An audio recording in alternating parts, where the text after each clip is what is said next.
Show, you're listening to Claim Space. I'm your host, Vic. In this episode, we'll be talking to Laura Keogh. Laura is the national point of contact for Ireland at the Space Generation Advisory Council.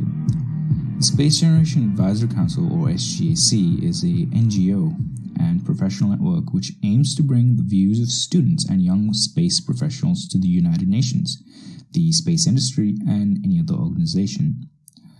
By day, she works as a lawyer in the domain of technology, data protection, compliance, and space law. In this episode, we'll be talking to Laura about Ireland's involvement in space, what are the current legislative frameworks, and how they are used associated with technology, data protection, and space.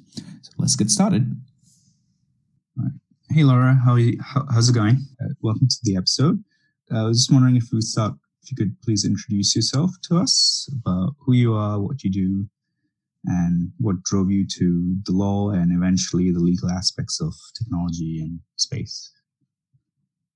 Sure. So my name's Laura, and I think like most lawyers that kind of go into the space sector, tech sector, we're kind of wannabe engineers, but we just didn't have the guts to do engineering. So I studied law, and like from the start, I always knew I wanted to go into the technical side. Mm-hmm. And then it wasn't until during college and then my master's, I kind of got to know about space, and I won a few competitions, and I was just very, very fortunate and very, very lucky to meet the right people.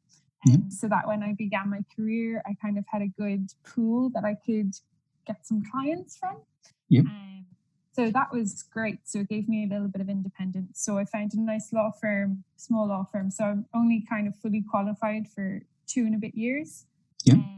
So I started off with this nice, lovely law firm who were very, very kind and supportive, and they let me kind of do work with these space clients.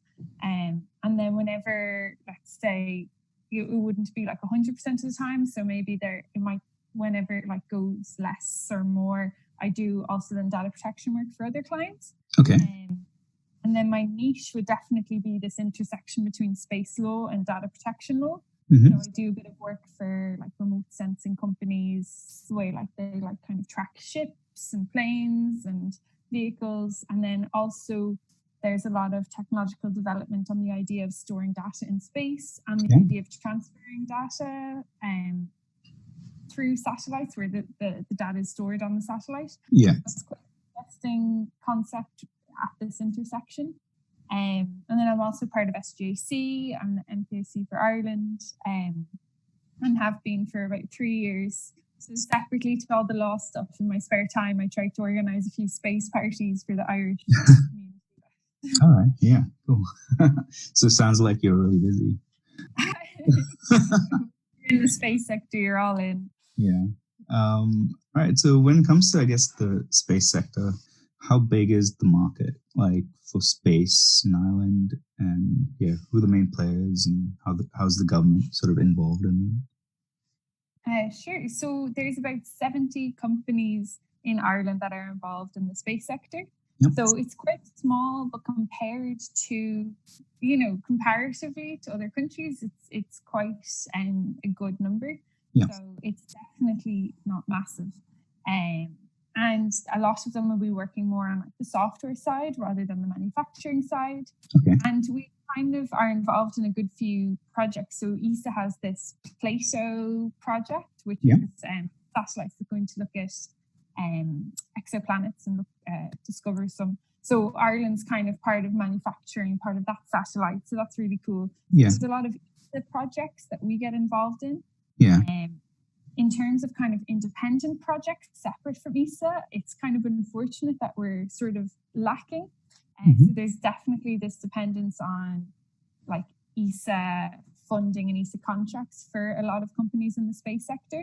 Right. There are a few companies that try to get around that and do it separately. And that they faced an uphill battle in terms of funding and stuff, but there are a few examples of that as well. Yeah. And then also in terms of kind of like academia and research, one of the Irish universities won the ESA Flyer Satellite Programme. So Ireland will be launching their first satellite soon, hopefully. It's called AirSat-1. And it's kind of a demonstration as to how sort of we're lacking behind in terms of from a legal perspective. Yeah. We're not a member of UN COPIUS, which is the Committee for Outer Space Affairs in the UN that kind of decides on the legal and the technical policy for the space sector at an international level. Unfortunately, we're not a member of that. So that has posed problems from like a liability insurance perspective because, so basically how to insure this first satellite has been an issue. Okay. It would be very costly, obviously. And then also in terms of registering the frequency, we've never had to do that before. So this university had to actually go to our Department of Transport to figure out a way to register the frequency. So we definitely don't have a developed market at the end side of things, like in terms of trying to launch satellites. It's definitely underdeveloped, and there's been a few companies that have tried to enter the Irish market and have found it very, very tough because of the lack of like this formal legal structure and kind of policy around it. Which is unfortunate. So a few of my clients, I would have had to actually kind of advise them to go elsewhere, depending on what they were going to do. But I think it's definitely on its way to like improving. We released our first space strategy a couple of weeks ago. And in the space strategy, it talks about like investing more in this sector. It doesn't talk about any kind of new sort of legal development that would go on, but just more investment in the sector. And unfortunately, kind of reiterates kind of this ESA, like, more investment in ESA and Horizon 2020 projects, which is wonderful. But I think it would also be good to kind of create a separate sort of more private sector rather than only relying on public funding. Okay. So most of the money is like public funding. Exactly. Okay. Yes. So I think that's kind of a broad outline of the sector. So it's definitely at its infancy and there's a lot to be done, but it's definitely exciting that I get to be kind of like in Ireland while it's sort of coming about. And in terms of the government, I know you asked, we don't have like a space agency or like kind of anything dedicated like that. But there are sort of about 2 people within our Department of Enterprise whose full-time job is sort of looking at kind of the space sector. So that's quite good because before we only had 1 employee full-time in the government. So that's kind of definitely something positive. And we have this thing called Enterprise Ireland that kind of distributes sort of public money at a very general level. And there's 3 guys working full-time in that. Okay. Fully dedicated to space. So that's about like 5 public servants fully dedicated to space in Ireland, which I think is kind of more than a lot of other sort of new countries. And so that's quite encouraging as well. Yeah, we had something similar in New Zealand. I mean, we now have a space agency, but before that, thanks. Before that, I think it was before it was became like formal. I think it was just the economics. I think it was the economics of the science minister, who was just like like a liaison for like a space sort of minister as well. Cool. So you actually mentioned some of the challenges, which was going to be my next question. So, like in terms of insurance for getting the satellite, the first Irish-made satellite, how are they going about that now? So basically, I'm sure you know, under UN COPIUS, sort of the state has ultimate liability for a satellite launched from a country or like procured from a country.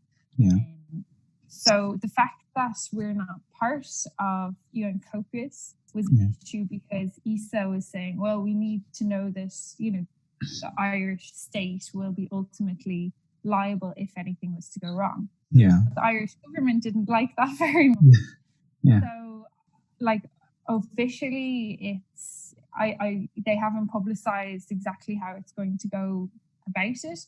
But I would assume that they've had to kind of come to an agreement, like the state and the university would have to come to an agreement, because if it was just the university that would have to fund this insurance, like it would be far too costly. And it is a legal requirement within most other nations in Europe in their national space law that the government accepts a certain amount of liability, like anything over 60 million the government will kind of step in. And unfortunately, we don't have a national space law that provides something like that. Okay. So it's something that they'd have to decide sort of privately themselves. Yeah. But the standard would be about 60 million. Okay. Anything the government would take over. Okay. And what about frequencies, applying for frequencies or frequency management and things like that? Because I'd imagine it's not just space. I mean, you'd have some tech companies applying for that kind of stuff as well, right? Yeah. So the way kind of the frequency are distributed, there's like, a finite number, and, it's all organized by the UN. Yeah. And basically, we've never had to apply for like kind of a general term, sort of a universal sort of frequency. Usually it's just like Irish based, regional based. So that was a challenge for the Department of Transport, because they didn't actually know how to do this. Yeah. And what the process was. So they had to basically talk with the ITU, and they sorted it out anyway. It wouldn't be exactly like my area of expertise. I wouldn't work in like registering frequencies. Okay. But I heard that they got it sorted out, but it was a battle, and the fact that they had to go to a governmental level to do something that's quite simple in other countries. Yeah. Was quite amusing for a lot of people. But hopefully now that this that they did it once, now like the national kind of distributor Comreg can do it in the future, I'd hope. Mm-hmm. We'll see. Oh, cool. So based on your sort of everyday job as a lawyer, do you expect generally the current challenges faced in sort of implementing technology policy at the moment? As I like work in a lot of data protection, that's kind of where I, in my biased point of view, see a lot of challenges. Yeah. Sort of assessing this balance between kind of new technologies, but also recognizing kind of privacy concerns. For example, like the common argument is with like artificial intelligence. Let's say, a person consents that, the AI can learn from their activity.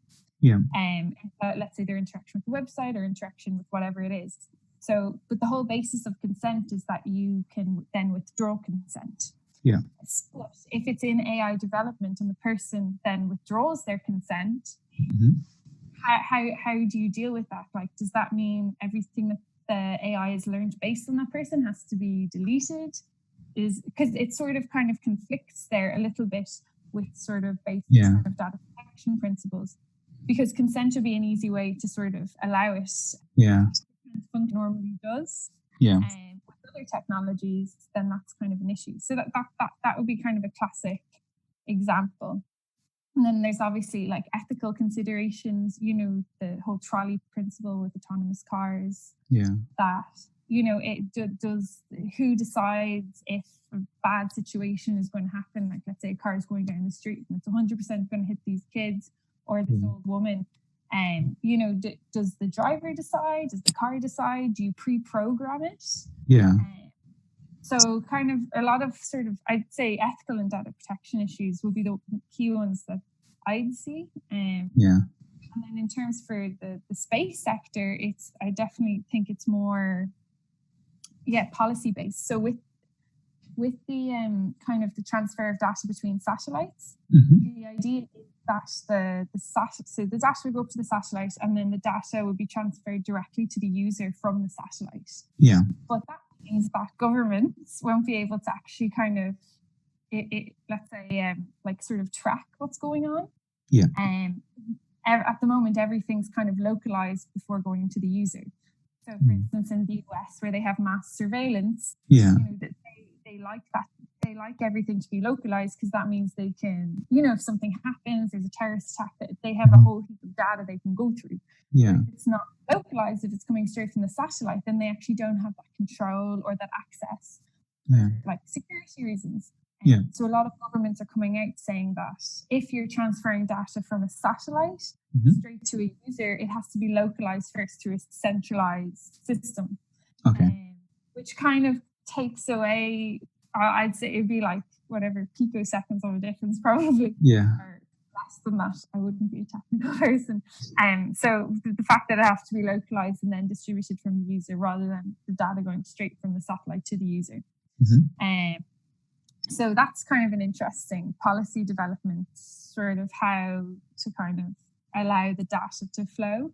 Yeah. I think those would be my main. So sticking to, I guess, data, how is like Facebook's new sort of announcement on that their Libra cryptocurrency been taken in Ireland and in Europe in Europe in general, I guess, as well, especially with, the scrutiny they're going at the moment with the misuse of their customer data.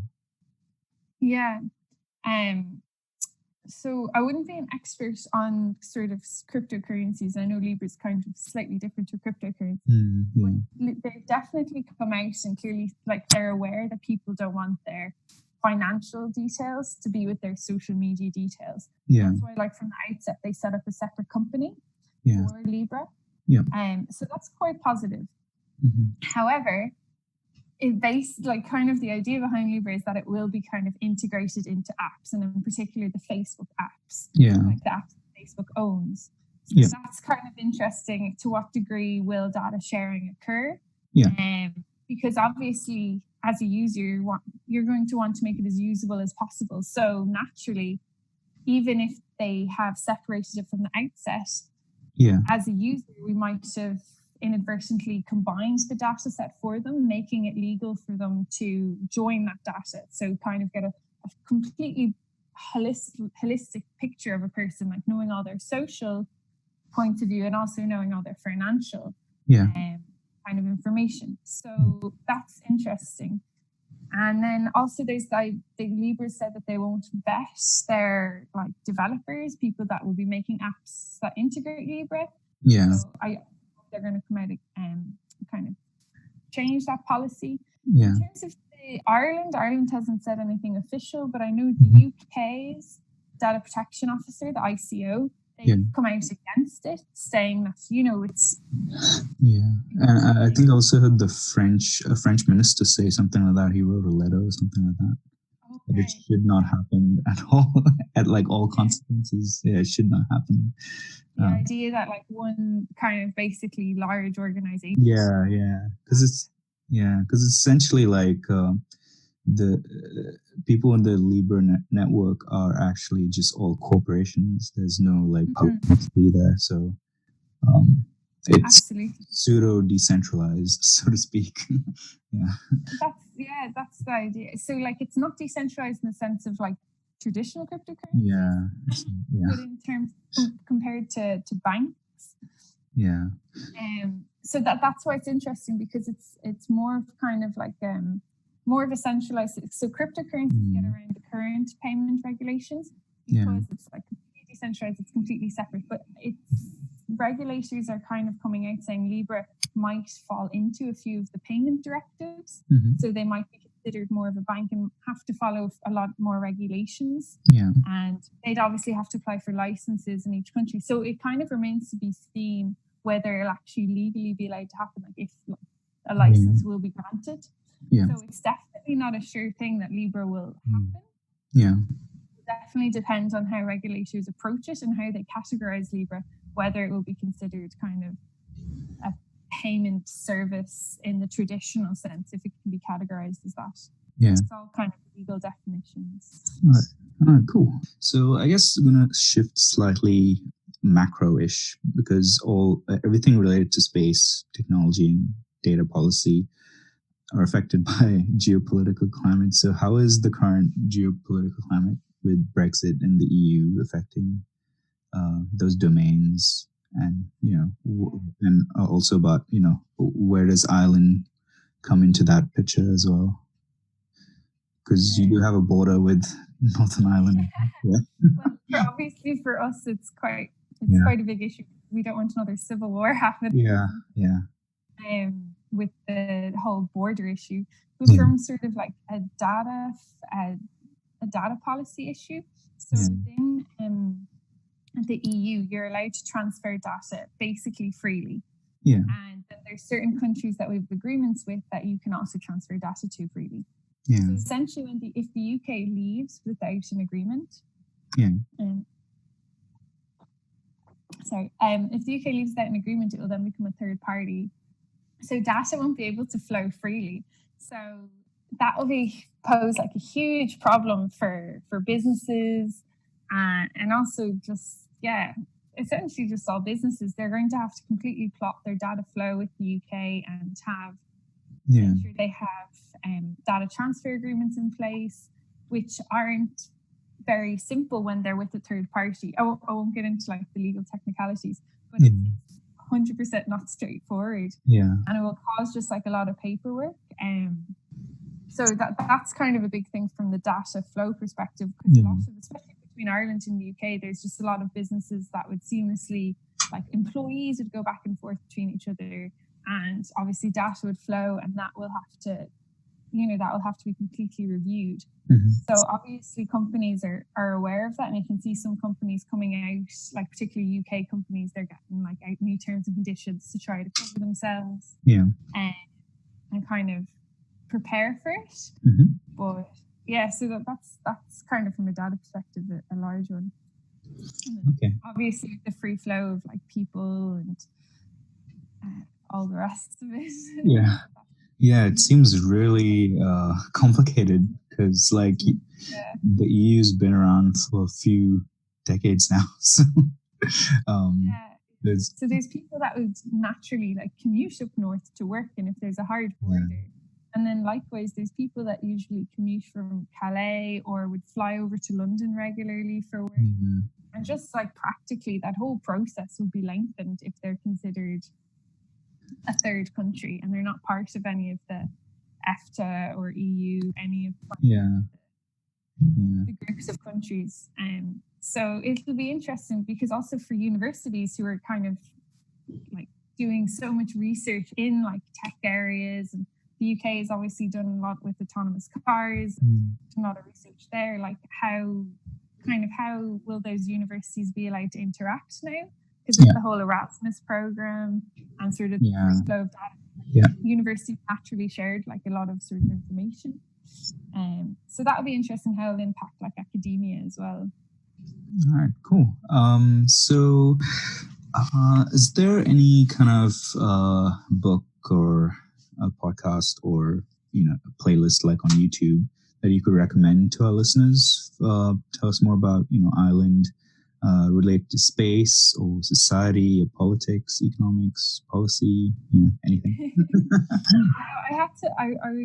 I knew you'd ask me that, and I was really struggling to try to think of something would be like, obviously there's like our national broadcasters, RTE, so that would kind of give you any overview about Ireland. We have the Irish Space Industry Group, ISIG, and they sometimes post things.